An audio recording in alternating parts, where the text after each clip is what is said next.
Hello, and welcome to show number 2310 of Eyes on Success, a weekly program covering a wide variety of topics of interest to people with vision loss. I'm Nancy Goodman Torpey. And I'm Pete Torpey. Welcome to The Blind Kitchen, where everyone gets a seat at the table.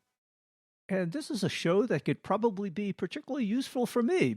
Maybe I can learn something and be a real cook someday. We'll speak with Debra Erickson, executive chef and founder of The Blind Kitchen, where adaptive tools, helpful strategies, and specialized knowledge are provided to blind and vision-impaired people who want to cook safely, confidently, and independently. But first, for our tip of the week. This week's tip comes from Debra Erickson and is just one of many tips she provides. I'll give you one tip that I use for kitchen organization, and I learned this at the Commission for the Blind too, is to use work trays. You know, the ones you find in hospitals, they're cafeteria trays, jails, schools, indestructible. They last forever. And I use them in my kitchen. I would not mix in a bowl, or sometimes I accidentally knock over a bottle. I try to be very careful, put the lid back on, but things happen even if you can see perfectly. Stuff happens, and those trays help contain it. I also use those work trays for getting out the ingredients. I make sure they're all located on one tray as much as I'm able to. And so that way, when I'm cooking, if I get back and I say, oh my gosh, the vanilla's still on the tray and everything's already in the mix, it also helps as a reminder for me that I need to still add the vanilla. The other thing, I use it for a cutting board. I do not use cutting boards because when you're fabricating food pieces, it's too easy for them to fall off the edge and onto the work area. So if you use one of these work trays, they help hold all that food in and help you to keep it together. And additionally, if you're cutting something like a raw protein, like meat or something like that, those trays help to contain the contaminants. And if you don't have time to wash it right now, you can just move it over to another counter. It's not going to contaminate anything. And then you can come back later when you have more time to wash it with hot soapy water. So work trays are a good thing. Yeah. Support for Eyes on Success is provided by Nsite.org, nsite.org, and Nsite Connect, a job board exclusively designed for individuals who experience vision loss and employers who seek to fill open positions with talent who are blind or have low vision. Job postings are also open to veterans. Nsite, a vision for talent. You are listening to Eyes on Success. Success, success, success, success, success. Let's start by meeting Deborah and learning about how she got interested in teaching cooking skills to people with vision loss. Hello, my name is Debra Erickson, and I am the executive chef and founder of The Blind Kitchen. And I gather, as the executive chef of The Blind Kitchen, you are yourself blind. I am. I have retinitis pigmentosa. I have no vision in my left eye and very, very cloudy vision in my right eye. I can see contrast if it's very stark, but mostly I see a lot of shades of gray. And I gather you really enjoy cooking, don't you? I do. I love cooking. I have taught adults in the past. So when I was going through my vocational rehab at the Oregon Commission for the Blind, I knew I wanted to teach adults, but I didn't know what I wanted to teach. And I was taking meal prep with my instructor, and the light bulb went on. And I said, oh, I could teach this. But then I realized I'd never taken a cooking class in my life, except for this one. And there was a lot more information out there. So that's when I decided to go to culinary school. And that's when this all took off. You must be quite the expert then, going to culinary school and being blind. This leaves you with some good capabilities for teaching other blind people. You know, I am uniquely prepared. I was the only blind student in culinary class and older than most of the other students, but I loved it. They teach you the art, the history, and all of the science that goes behind it. And that just really gets me going. I love learning it, and I love teaching it too. Eyes on Success is made possible in part by our corporate partners. Underwriting pairs the impact of targeted marketing with the integrity of community goodwill. Learn more by sending an email to hosts@eyesonsuccess.net. This week's focus topic is how people with vision loss can cook more safely and easily. Well, Deborah, it sounds like you really enjoy cooking and really have a good time at it, and you must be good at it by now. But when did you first get interested in cooking? To tell you the truth, I wasn't that interested. I'm one of 12 children, and so my mother wasn't exactly a gourmet cook. She was more like a mess hall cook trying to feed that many mouths. It wasn't until I got the idea of going to culinary school. Otherwise, I was not that good of a cook. Sometimes things would work out, and then the next time I went to make it, I think I'd repeat it, and then it wouldn't work. But after going to school, I learned about things as starches and like leave your rice alone so it doesn't get gummy. Don't overdo your potatoes or they're going to get gummy. I mean, I just learned the scientific principles to help me be able to repeat good dishes over and over again.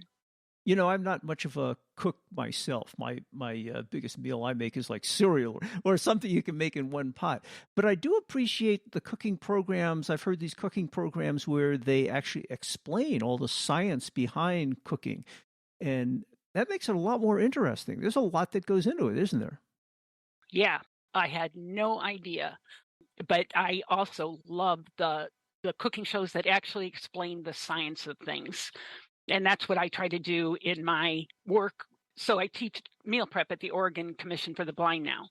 And my students also really enjoy learning the science and the history and, new culinary terms.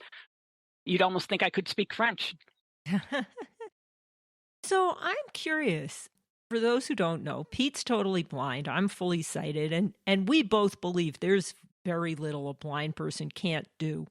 But the general public doesn't necessarily share that opinion. And you said you were the only blind student in your culinary school class.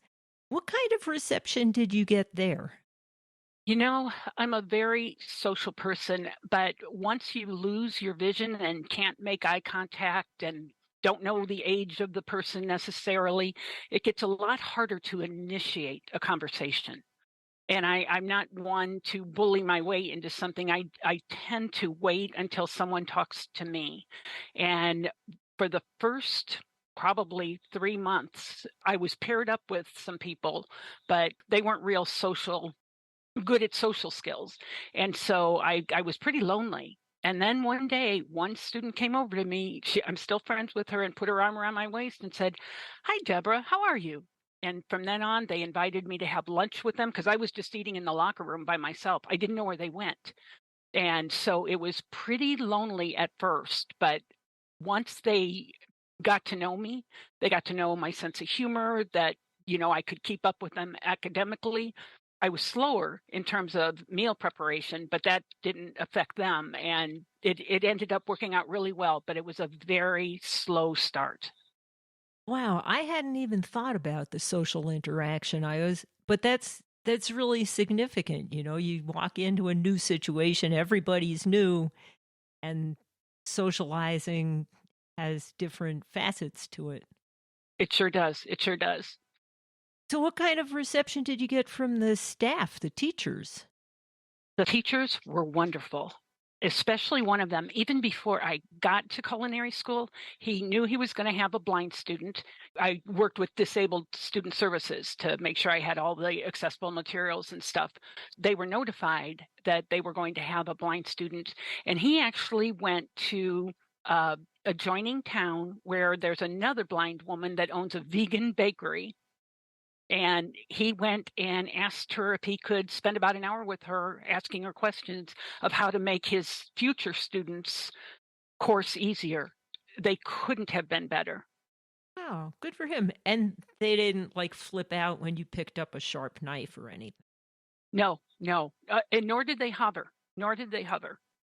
I got kind of a funny story to tell. It was eggs week, everything eggs. And so for the practical, we had to fix, I think it was a French omelet, over easy egg, a basted egg, that kind of thing. But I was doing my over easy egg. And in the class, I had been told that he was flipping the egg in the pan just by using the pan. No spatula or anything. You know how they flip it up in the air and it flips one time? Yeah, I've seen that on TV. I've never succeeded in doing that. Well, I came home and I started by flipping a piece of toast. My husband was thinking I was crazy, but once I could get the toast consistently to come back into the pan on the right side, then I went out and I bought 2 dozen eggs and I worked over a work tray in the stove. And so I'd crack the egg, put it in the pan, and then I'd move the pan over the tray. So when I flipped it, it would fall in the tray if I missed. And I got it right about half the time. So then in the practical, I learned that no one else was flipping the egg that way. And the chef says, I want you to do it. Go ahead, try it. And everybody gathered around and I did it and it worked. I couldn't believe it. People were cheering. I felt like I'd won an Olympic medal. Oh, that's It was great. crazy. I like that. Yeah, it's not for sissies. So tell us a little bit about the Blind Kitchen after you went through culinary school. So when did you actually start putting the Blind Kitchen together? 2020, but the business only opened October 15th of 2022. So we've only been open a couple of months. After I went through culinary school, the Oregon Commission for the Blind hired me, but then COVID came. And so I was paused, quote unquote, for about a year and a half. And I was just antsy. I really wanted to get back and teach cooking. And I don't know how to teach cooking remotely, especially to if I have vision loss and they have vision loss. I can see problems coming along. So that's how I ended up starting the business. I thought about it. And so I don't do cooking lessons in the Blind Kitchen. We provide adaptive culinary tools and information for people with vision loss that want to cook. And primarily our customer base are older people who lose their vision over time, related to aging. And they may have been the cook and that may have been their identity, cooking for the holidays, cooking dinners. And now they're not sure how to get back into the kitchen. That's what we do is we provide some tools. We provide videos that are associated with the tools. And that way, maybe that'll empower them to get back in there because there's a glove you can wear on your hand when you're cutting potatoes or peeling something, and it can't be cut through, and it's very flexible. If people don't know it exists, I'd be afraid too. The only reason I know that exists is when they were doing demonstrations in the supermarket handing out food where we used to live. Nancy told me that the person cutting up all this stuff had these kind of chainmail gloves on. Yeah, they're very thin, actually. It's kind of funny. I did a work experience when I was a student at the commission, and I was in this high-end deli grocery store combination thing. They're all over the country. And they made all of those cooks wear cutting gloves, not just me. It was mandatory because it lowers insurance prices. It lessens injuries. Oh, this guy was fully sighted, but the company insisted that he had to wear protection on the hand that wasn't holding the knife because that was going to be close to the blade. Exactly. The other good thing those gloves are for, because I did have normal vision at once, is grating. If you're grating cheese or you're grating a carrot for carrot cake or something, I don't know any cooks that haven't at one time or another got their DNA in the food from grating food. I always worry about that when you're grating something. You get a little bit too close, and you want to grate the last little bit and not waste it. Exactly. Well, that's called a chef snack, or Ooh. research and development. You can call it what you want, but it's true. Those gloves really make a difference. And then the classes you teach are at the Oregon Center for the Blind, I guess? Yeah, the Oregon Commission for the Blind. So any legally blind Oregonian is entitled to vocational rehabilitational services if they want to work. People have to eat and they have to be able to eat well if they're going to be able to be ready for employment and keep a job. And so I teach legally blind adults how to cook, but that doesn't have anything to do with the Blind Kitchen, except that I certainly bring the equipment so my students can learn about it too, but I can't sell it to them, of course, and that's not the goal at all. But to teach them how to be more safe and more efficient in their own kitchens. And I also learn from them. You sell an assortment of adaptive tools like the gloves. What other products do you sell? Okay, we have 62 right now, and one of them is so cool. It's called an auto measure spout. And so when you order your items, if you order the auto measure spout, or we also have 4 collections I can get into later if you want me to, but every item, cut glove, the auto measure spout, comes in its own resealable bag with a label, both in large print and braille, that tell you what it is. So when you get your auto measure spout, most people don't have a clue what they are. You go to the website, which is extremely accessible, and you watch the video called Auto Measure Spout.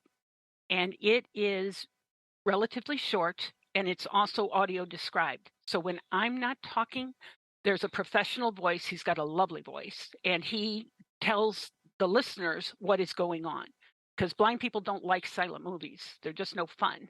And so it's a participatory experience for everyone. You're going to get all the information regardless of your vision loss. But the auto measure spout is so cool. You take it and you put it on top of an olive oil bottle or a vinegar bottle, whatever liquid you want to dispense. And then you hold it over a pan or a bowl and you tip it upside down, and it dispenses exactly 1 tablespoon of liquid and stops, even if you continue to hold it upside down.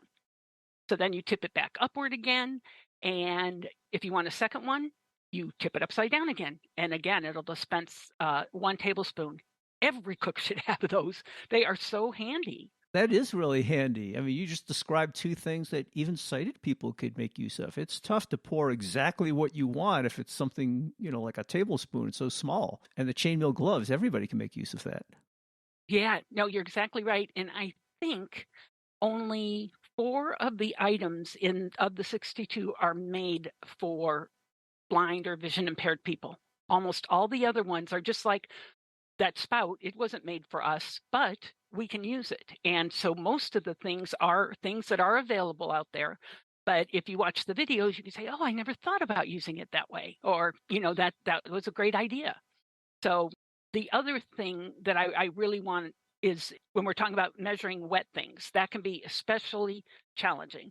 And especially if you're measuring something like vanilla, which is really expensive nowadays, and you don't want to waste any. Let's say you need a teaspoon. You could take your teaspoon and measure a little bit and touch it with your finger. Is it level? Nope. Pour a little bit more, pour a little bit more. But oftentimes you overpour it or it gets wasted. We have a wet measure system where the measuring cup, actually the handle faces up to the ceiling. So it's more like a ladle, which is what we use to transfer liquids like soup and stuff like that. So why not do it with our measuring cups? So what you do is you put the teaspoon in a little spouted pitcher that comes with it. The teaspoon has a rounded bottom, and it would tip over if you just left it freestanding. But this holds it, so it frees up. Now both of your hands are free. The spoon is being upheld. You pour the vanilla into the bottle. I put my index finger into it just to make sure that I know when it is completely submerged. I want that spoon to overflow. And then you pick it up like a soup ladle, transfer it to your target bowl, dump it out. And now you might say, "Oh gosh, I've got this vanilla, about a teaspoon in here that might go to waste." But we also provide a special funnel with a thin neck. So you can put the funnel in the vanilla bottle, use the spout of the little pitcher to guide the vanilla back into the bottle. And there you've got a perfect teaspoon in your food, and you have absolutely no waste. Oh, isn't that handy? So you actually make use of the fact that you're going to overflow if you try to get it up to being just level full. And then whatever did overflow, you can put back in the original container, and so you really don't waste anything. Exactly. One more thing about our measuring cups. So there are stainless steel bumps that cannot come away from the teaspoons and the tablespoons or the measuring cups or spoons. So if there are 4 bumps, you don't have to read Braille. They're just right in a row. It's a quarter teaspoon or a quarter cup. If there's 2 bumps, it's a half. And if there's 3, it's a third. So it's actually a real cool system. They're going to last forever, and those bumps are never going to go away. They're part of the handle. Wow. We talked about some of your specialized equipment, obviously not all 62 separate items, but also on your website, you've got some kind of instructional beginners recipes that people can use to establish their cooking skills. Can you talk about those? Yeah. So what I do when I go through a recipe, usually I'll have made it like 3 or 4 times, and I figure out what can I do to make this easier for the next time I try it. Most recipes traditionally give you a list of ingredients like a half a cup of butter, a cup of milk, or whatever. But then when you get down to the directions, they just say mix the butter, sugar, and flour. And then you got to go back up if you're using a screen reader device or whatever, you've got to go back through. So what I do is I transfer the amounts into the step-by-step directions. And so that way it'll say mix your 1/2 cup of butter, your 1 cup of sugar, your 1 cup of milk, so that you have the amounts and the ingredients in the step-by-step part of it. And I also arrange the steps in a logical way. So if somebody's just beginning to cook, you want to do this first because you're going to add it really quickly, and you're not going to have time to measure it out later, or the stuff in the pan may cook too much. So I think the recipe out from the beginning to the end, and so that people can have a better chance of success at doing it. That's helpful for everybody. I can't tell you how many recipes I get down to the last step and it says bake in a preheated oven at whatever temperature. And I'm like, you could have told me this 20 minutes ago and then the oven would be preheated by now. No, that's exactly right. And the other thing is I'm a big advocate of get all your ingredients out that you'll need, or the equipment that you'll need, as much as you can, and still have an efficient workspace, because there's nothing worse than like making cookies and then finding out there's only 1 egg and you need 2. So I'm a big advocate for making sure you know where everything is and that you have everything. Well, and particularly if you're blind, it's good to be organized like that. I mean, your hands do get kind of gritty and greasy while you're doing these things. And if you have to go monkeying around the cabinet to find something you should have taken out and put it on the countertop, you save yourself a little cleanup time later on, I guess. That is true. So another tip that I have, that in the Blind Kitchen, we have 11 categories of tips on anything related to cooking, whether it's shopping, dining out, labeling things, identifying things, not necessarily related to any adaptive tool. And one of the tips that I put in there is run a sink of hot soapy water before you start cooking. So that way you can walk right over to the sink and dump your fingers in it. You don't have to touch the handles or the faucets or anything like that. So if you're working with a raw egg or a raw protein where it could spread bacteria quickly, you can just use your forearms to find where the sink is, dip your fingers, and then I actually, on my apron, I have a towel clip. So I have a towel that travels with me. And those are available in the Blind Kitchen too. But that towel travels with me because I always carefully used to put my towel down in a very safe place where I know where it'd be. And 9 times out of 10, it wasn't there when I went to reach for it. And I'd find it when I stepped on it, walking on the floor. So having that sink of hot soapy water, I start with it low and then add hot water to it as I'm going, so that it stays nice and warm for me. And then I can wipe them on the towel, and that helps keep you from contaminating things. And I just don't like sticky fingers at all. That's a real turnoff for me. Yes, and you tend to have sticky fingers if you have to touch everything to know where it is. Exactly right. You mentioned the various collections that you have. Tell us a little bit about each of the collections and what they contain. The first collection is 15 items related to setting up a safe and efficient work area. The second one is everything to do with cutting and chopping. So that cut glove would be in that one. The third collection is 17 items related to cooking methods commonly performed on top of a stove. And the fourth are items related to cooking methods commonly performed inside the oven. So that's kind of a way for people to take it and, forget the bad pun, but bite-sized pieces instead of getting a whole pile of 62 items, many of which they haven't heard of yet. It makes it more manageable. And if you want more helpful tips, visit Deborah's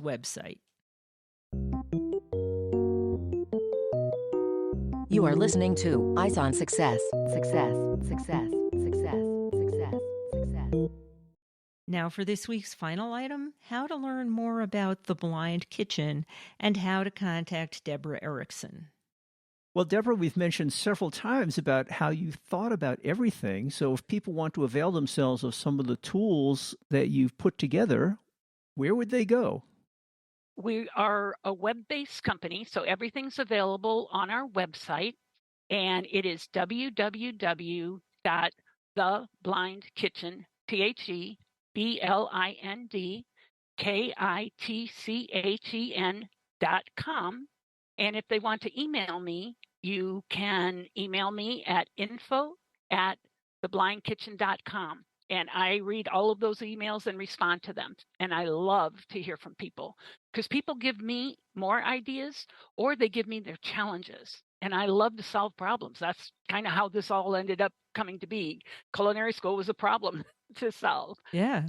Because I was held to the same standards. So I would love to hear from people and interact with them. And not everyone needs all 62 items for sure. Some people are pretty comfortable cutting without a slicing guide or a guard to guard their fingers. But for other people, the challenge might be something completely different, like measuring wet ingredients. So I can actually help guide you to where your challenges are, to what tools, equipment, or even if it's not an adaptive tool, what if it's a strategy? What if it's a knowledge I have? So I'd be happy to hear from people. Do you have a social media presence? I do have a social media presence. We are on Instagram, and I have a social media person that takes care of that for me. And every image she posts is alt tagged. She describes the image description. And Facebook. We also have some of our videos on Facebook, and they're all on the website as well. And we also have a YouTube channel, but we don't have enough followers to name the channel The Blind Kitchen yet. But we come up pretty good in the search results. And that leads me to another thing.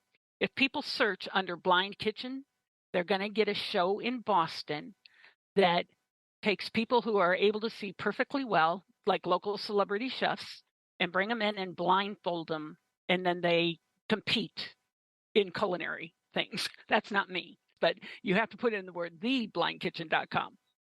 And do you have a phone number where people might reach you? Sure. I'm located in Portland, Oregon. So my phone number is 503-313-2345. And if you want to start cooking up a storm, you can find all of that contact information in the show notes associated with episode 2310 at www.eyesonsuccess.net. That's it for today's show. Next week on Eyes on Success, we will be talking about the recently released Victor Reader Stream 3 from Humanware. We'll speak with Matthew Paquette, Product Manager of Victor Reader Products, and Peter Tusick, Director of Strategic Partnerships, both at Humanware, about this accessible, palm-sized multimedia device and why you might enjoy using it. Thanks for joining us this week, and we hope to catch you all next week. You've been listening to Eyes on Success, hosted and produced by Nancy Goodman Torpey and Peter Torpey. You can access the full archive of previous shows, subscribe to the podcast, and much more by going to our website, www.eyesonsuccess.net. If you have questions about anything you've heard on the show or have suggestions for future shows, send an email to hosts@eyesonsuccess.net. Thank you for listening and have a nice day.